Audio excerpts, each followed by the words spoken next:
Yeah, yeah, yeah, yeah, yeah, yeah, yeah, yeah, yeah. The Creator has a master plan. Peace and happiness for every man. The Creator has a master plan. Peace and happiness for all the land. I've been your host, Gail Lewis.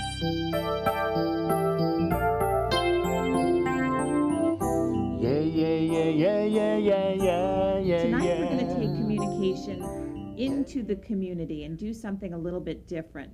Tonight on Communication Corner, we're going to join our two guests, presidents both of the NAACP here in Queens, and talk a little bit about the devastation that recently hit New York City. On October 29, 2012, New York City's 5 boroughs, along with New Jersey, Connecticut, and most of the eastern seaboard, was hit with a devastating hurricane. Hurricane Sandy roared in with winds of speeds up to 80 miles an hour, leaving devastation in her wake. Here in Queens, as these two gentlemen will help me discuss this evening, we've seen devastation, not only in Manhattan and in Staten Island, but also right here in Queens, and specifically on the peninsula that is Far Rockaway. So with me this evening to discuss Hurricane Sandy and its effects here in Queens are two NAACP presidents, Mr. Leroy Gadsden of the Jamaica branch of the NAACP. Welcome. Thank you for having me. Good to have you. And Mr. E.M.Gibson of the Elmhurst Corona NAACP branch. Welcome, sir. Thank you, and thank you for having me here. Thank you so much for joining us tonight on Communication Corner. Usually we talk about communication, but tonight we wanted to bring communication into the community and talk about our response, specifically in Far Rockaway, Queens, to Hurricane Sandy. So, gentlemen, you've both been to the Rockaways, and do you want to fill us in exactly geographically where the Rockaways are in Queens, either of you? The southern peninsula area? Mm-hmm. Mm-hmm. Well, you said the southern peninsula, rather than say the back part of Jamaica Bay, but for Rockaway, there's very little access from the roadway. One road in, one road out, and the bottlenecks. And I think everybody familiar with bottlenecks. Very limited public transportation system. One rail line in, one rail line out. So when the hurricane hit, that made it very difficult to access. If you were not already out, very difficult to get out. And if you were trying to get in to help, made it very difficult to get in to try to help because of where that, it's peninsula, so you had waters basically fighting on both sides. Because it's stuck out in the water, you had water coming on both sides. That led to a very devastating effect out there in Far Rockaway. Okay, so Far Rockaway, the peninsula. Yes, Mr. Gibson. Well, there's a large African-American community that lives in the Rockaway. And large, I would say, maybe over 70% of them live in of public housing. So this is really a hardship for them getting off of that peninsula. Not all of them had a car and they used public transportation. And you cut public transportation off at the early stage, they were actually trapped in that location. So it was difficult for them if they had no cars. And then after the storm came in and their cars got flooded, they were definitely stranded. Absolutely. So just to set a timeline for our viewers, the actual Hurricane Sandy started to really get going on Monday, October 29th. Sure. So prior to that, Sunday, October 28th, is when the city called for the evacuation of the Rockaways. Right. Were you guys involved in that at all? Can you speak to the evacuation you just did? We had public transportation cut off that evening, Sunday night. Yes. Right? And the city's response of getting people out of public housing and getting them off of the peninsula? Well, there was a request to have them evacuate, that location. Not all the people came out of it because some of them still remained. And then there are individuals that have other homes there that came out, but not all of them came out. Some left their vehicles there. So this is where the problem lies. And then on that, we were not directly involved with that evacuation process, but people telling us what happened. The city had provided transportation, buses to get people out. School buses, we had people call us the school buses they provided, some of the MTA buses. That was a concerted effort to advise the people and tell the people, you know, we need you to evacuate. There's going to be a horrible, devastating storm, and the city did try to evacuate the residents. Yes, they did. So then the city helped Yes. take people off of the peninsula, off of Far Rockaway, and took them where? To shelters? Shelters, designated shelters. York College? York College received like 742 families. 742 families? Well, that's Families. total members, yes, So that's- 742 wow, total, okay. yes. Was that Queens College received like 400. I don't know the exact, I think Hillcrest High was in that number, Hillcrest also. Those were the designated shelter sites. There were others. We knew of those two we knew about. They were bringing in people from Far Rockaway.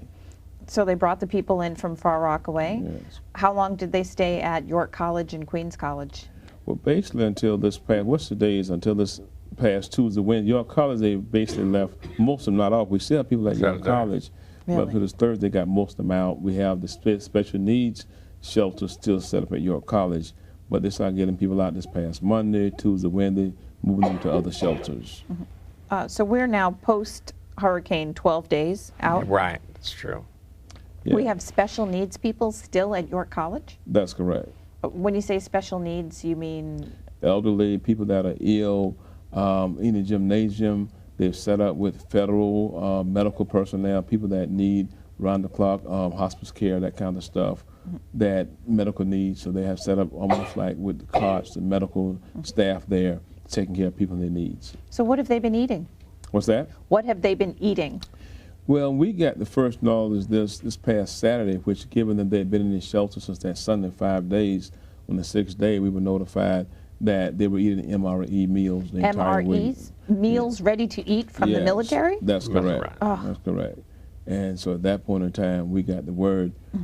We had some people there, some community people got involved, some of the politicians went to restaurants to try to get people a hot meal, get the kids, because kids there, we had 44 kids there, children, milk and cereal. They not had any milk or cereal all week. And so some community, once they were aware of the need, some of our former presidents, That NAACP was there. former presidents? Yes, they they came were- And so they, with the different, some of the sorority fraternities, some of the clergy, some of the elected got together. I mean, you're talking about ordinary people that these people not receive a hot meal since they've been to the shelter. And there's some ordinary people got together with a made-up mind, give them hot meal, a full-course hot meal that Saturday evening, that Saturday for lunch, milk and cereal for the children, hot breakfast Sunday morning, hot lunch Saturday, hot dinner on Sunday. Some fraternities and sororities wrote checks and stuff. That's a lot of people that do it. There were some people that donate, but it was done. These were local people that just got together once they were aware. And just got involved. Yes, Right, came and together and organized it and did that. Yeah, and did that. And those people were fed. And we were very disappointed. We discovered that this was going on. And because the city had placed these people there in the evacuation process and not made the provision for them to be have a decent meal. So we were involved again on the other side though with the Red Cross, because the NAACP have a national relationship with the National Red Cross.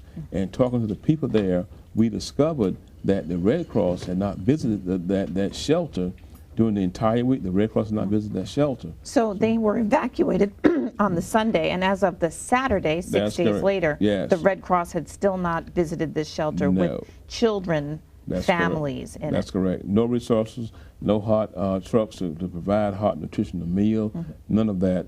So through our state president, President Dukes, she was able to connect us with the National Red Cross, which we have a partnership with National NAACP, and they were based out of White Plains. We got them to meet us back at the Red Cross at York College and try to get some answers to why we're not receiving services here, because we saw the commercials too, with all the hundreds of thousands, if not millions of dollars being collected by the Red Cross all week. And yet still here we have a shelter of 742 persons, and you've not been here. And nobody could really answer that question. That was our position. And so we pre-made promises that we were going to get some people here to serve these people in this, not on this shelter, but Queens College, the same thing. And I look at this as bad planning in the sense that we know, that there's a pending hurricane or storm coming in. Fine, it's great that you alert the individuals and you're going to move them. but what provisions are made while they are there. If you're going to move them, realize that they might be there for more than a day. So that put in place that meals and necessary things that they will need should be provided. And you said there were children. That's correct. Nothing ever provided for the children, and those same people I was talking to you about, they went ahead and got community people, got a few sororities, and they started planning activities for the children. And we did a walkthrough the afternoon. The children were engaged in face paint and all kind of places, and nothing had been done, as Mr. Gibson was saying, for the provision. There was, once they were placed there, apparently everyone just walked away and left them there. Yeah. I mean, now I will say, except for the special needs, I have to give them credit. On the federal side and all the medical staff, and abundant supply of medical staff, especially needs being taken care of in the gymnasium. But the people that were just there from the other side, people that were just their families, 742 persons, no provision. In fact, they finally had to get one of the local vendors to donate a refrigerator to keep the milk cooling for the children. Right. P.C. Richardson. I'm not trying to promote them, market them, but they gave up a refrigerator, stand up right. 6 days later, that Saturday when the refrigerator came that morning, they stored the milk in. So we did not see the provision being made for the children or for the adults that was there. Wow. Can I ask, the people who were in this shelter in York College, who are still there, what's the racial makeup? You had about, I would say about 85, no, probably about 70%, maybe 65 to 70% of African descent, maybe another 20, 25% Hispanic descent, and about 10% white. And these people came directly from the public housing? Well, I don't know about directly head by head, but majority from public housing and the rest from, well, let's say the Fort Rockaway area. Okay. Are these people who have a lot of means to begin with? Not from my understanding. No. So these are poor people to begin with. Low-income people. That's why a majority of them that live in public housing are mostly low-income individuals. And therefore, if you're moving them, always make provisions because they cannot sustain themselves in this way. Right. If you're poor to begin with, if you're low income to begin with, and you don't have the means, then you're going to need some extra help. That's right. Right. So we've moved these people to these shelters.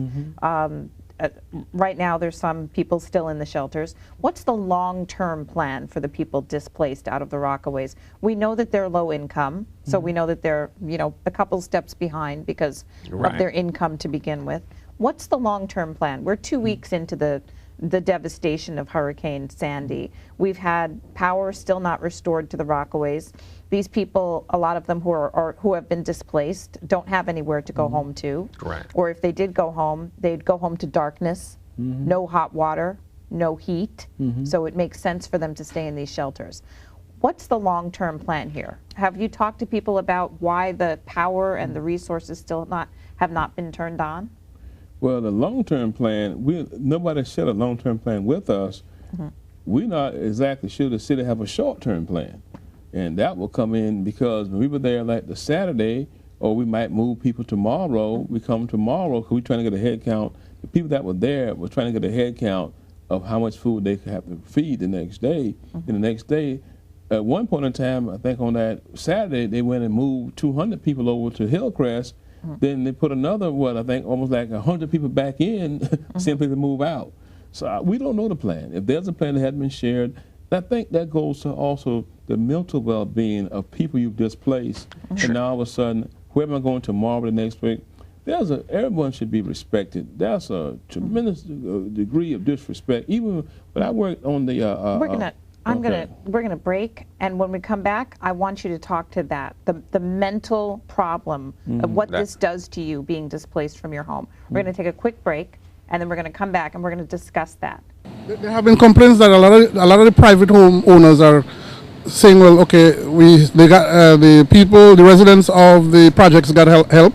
The residents on the far side of Far Rockaway get help, but the homeowners in this side of Far Rockaway, which is the east side of Far Rockaway, has not gotten a whole lot of help. And that's always the case. We call them the semi-middle class people. They're always the ones to be overlooked. And it's sad because everybody's in need of help. And we have to make sure that everybody's helped. Because some people can end up getting too much help while others get none at all. So we're in the middle here where anybody can come here for help. We're not discriminating on who we're helping. So over here, this section is the SBA section, the small business administration, and they're giving basically disaster assistance to people who will come in and fill.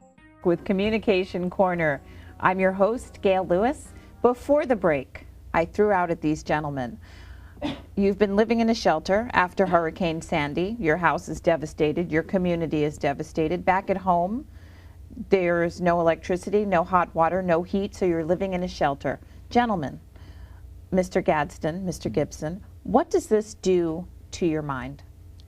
Well, I think it starts playing tricks on your mind. I think you might even lose hope, and then you start doubting yourself, and when one loses hope, there's no telling where they're going to be. I think, then it's the not knowing. Even the person that in the most dire situation, he or she know or have an opportunity, different situation. But there are people that do not even know the status condition of their home. They might hear the news about home being broken into, home being destroyed by fire, being destroyed by water. They don't even know. And combine that with not even knowing what tomorrow might going to bring.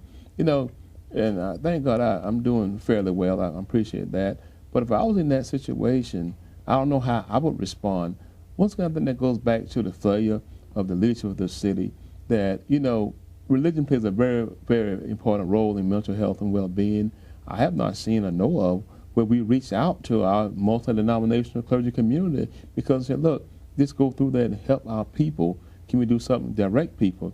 We were at once another shelter. Where? In Far Rockaway? Yeah, and also go back to York College, and then we're telling the people and that, okay, your children can go to a school, the nearest school to the shelter. The people from Far Rockaway, they don't have a clue, so we work, and there's some people we had locally to give the direction of where the nearest high school, middle school at. So I think it shows a tremendous disconnect with the mayor and his office and the people of this city, or some of the people of this city, because you're not putting yourself walking that mile in their shoes. I don't see that understanding. I would hope as we go forward, not only we got to be very, very concerned about the mental well-being of people in the shelter, even people in Far Rockaway, we go out and see people stuff they work for, and now they got to take it out and line it up for the trash man to come and get out of these homes. I'm thinking about these responders. We have put more on them than they bargained for, I think, when they first signed up. I'll be also concerned about the first responders and, our police officers and all our EMS personnel, volunteer paid, that's working double duty because they're trying to do so much, and we keep asking them to do much more. I would hope that there'll be provision for them also when this is over. Let's see how they're doing, not saying they're mental. And I would hope, and here's the sad part about the resources. I'm going to let Mr. Gibson talk in New York City. That's what gets me about this. It's like we have all these schools of psychology in New York City. We have hospitals We've of got the psychology. best ones, I dare say, yes, you're in totally the world. correct. Yeah. Where's the connection of the resources to the people that need it? The connection, and I know they'll be glad to participate if we would let them participate. We got professionals in these communities, these resources. They'll be glad to participate if there's a connection, So and that way the leadership has failed some of the to connect. teaching hospitals, would you like to speak to that? Yeah, I Mr. think Gibson? that we as the NAACP and other organizations need to request from the mayor or from some government agency to have the necessary health providers in psychology to deal with, as Mr. Gadsden said, the responders, the individuals that are in shelters, the common person that's dealing with it. Because as the question you asked, how does it affect you? Sometimes you're just going along, keeping the mode of work, but you don't realize the effect psychologically that it has on you. You're so busy getting along. Getting along. So it's important that we have these services provided, and the mayor should get these things in place if they're not in place. I have not heard about them, but it's important that they be there because we really need it. This has been a traumatic experience for those people. So it's very important that these things be taken care of. It's been traumatic and for the children also. Especially. Oh my God. You put them into a different setting in a school, they're happy, they're young, but it affects them, and they don't realize it. So it's important that we see that these issues are taken care of. So just like when there's other devastating things that happen in communities, Yes. and we send counselors into schools, Right. you guys are saying, Mr. Gibson, Mr. Gadsden, if you're just joining us, both presidents of NAACPs here in Queens, you're saying that we should have these same mental health services available to people who are survivors of hurricanes. Definitely. Survivors of these horrible tragedies. Yes. Yes, I mean, just and beyond the shelter, the person that, you know, get up every morning and come back to a cold house without any power, you know, not knowing when it's going to, what the next day could bring. Will I have power tomorrow? You know, and do this over and over, this routine over and over again. And I even think about people that have to go in these dark buildings because you have nowhere else to go. It's midnight dark in our public housing and stuff, but you got to do that because you don't want to leave or you can't leave. What does that do with your mind? Right. You know, and the children, we talked about that. I don't know. But there's enough help in this city that we can help. I think we can provide the help. Like I said, the counselors, we can do that. Get the clergy involved. Yes, that's right. What about, how can we do that? How can we get the clergy involved, gentlemen? Well, I think... What should we do? Reach out to the clergy associations. I mean, I think the clergy should step in. If anything, let them tell them you can't do it. But this is a service that they were trained for. They've taken that off. Let them get involved because people need their help. And that the need is there for the clergy associations to get involved. And a number of them had churches in these locations. Right, Far Rockaway. They're attached, yes. So therefore, not just provide clothing, but that psychological help, counseling, and insist that your elected officials work with you in getting these services to you. You were saying, sir? Yes, I agree with that. Mayor, pick up the phone. Listen, in my position, which is nowhere near that of the mayor, and I dare not compare, but I'm at the building, well, but we can call any clergy association, ask for help, and help us there. I don't think the resource of our community has been given that opportunity to help. They've not, and that's what I think the mayor, I don't know who he has designated, even to say Southeast Queens or Fort Rockaway or Breezy Point, wherever, to say, listen, I need you to contact the clergy. What can you do for us? Clergy, we need this. And I know he's a busy man, but we have not identified the designated resource or connected persons. And therefore, a lot of our resources we just talk about can be used to help our people in both of these communities, and it's not being. If he had designated person or person, agency, whatever, hello, Clergy Association, help these people. Give us some counseling. Give us some guidance. Definitely. You can say, you know, clergy, get us 1 gallon of water per church. And I know that's being just, but I'm just saying, it would be done. The clergy would deliver that, but nobody has done that. Nobody has said, you know, to all these teachers associations, we have kids over here in this shelter. Could you get us over here, please, and help with those kids? Can we do that? Those things have not been done. What has the NAACP done to help the survivors of Hurricane Sandy in Far Rockaway? Okay. Did I go first? Because we are the closest branch to Far Rockaway. We have the Jamaica branch. And we do have a branch in Far Rockaway that suffered from this, so we know. Yes. So what we want to first, let's start trying to get the needs. There was a cold period coming on. We had to make sure we can get in. We started making sure we can get, and not just us, we got people that were without power and shelter was bringing us material. We can put new coats, new outfits. We took 107 kits a day for 107 families that we delivered to the branch. Our state officers they were bringing stuff into Fort Rockaway, our Fort Rockaway branch. Those members out there in Fort Rockaway are great people. They're without shelter. Their home been devastated. We got that they were there to help us distribute and get these goods out. That's what we did on the front end. Now our state office under President Dukes have designated our second vice president, Ms. Karen Blandon. We're now bringing in more supplies and taking money from around all the other branches coming through our state office. And so we can bring more goods and more supplies out there to the Fort Rockaway. That's in addition to what we've done to the people in the shelter. We had Mr. Ken Cohen. Who's that? Ken Cohen, he's the president out of Northeast Queens. Northeast Queens and the region. He was working assigned to the Queens shelter to try to make sure they get some goods and supplies at the shelter at Queens. So we've been trying to assess and analyze where can we fit in that, what can we do to bring the resource and get them there. And I have to say too, some of our clergy, when we call upon them, they produce just one phone call. They help us. Let's get some fuel money. We call on our local precincts. Say, well, look, we know we have to get fuel to make sure we can get this stuff out there to Fort Rock. The 105 precinct got to give them their plug. They were like, we're going to help you out. We will help you get the fuel. We'll get you out there. So once again, the resources in these communities are available. The NAACP, we try to tap into those resources. We just got started. We can do this. Truly, the city can do this. Can do that. And I just wanted to mention, as we mentioned our state office, there are a large number of NAACP members, and I'm pleading with them to make a donation and send it to our state office at 1065 Avenues of America, room 300, suite 300. So and make the check 1065 6th Avenue, Avenues of the Americas, suite 300, and make that check out to the NAACP, but note to the Sandy Fund.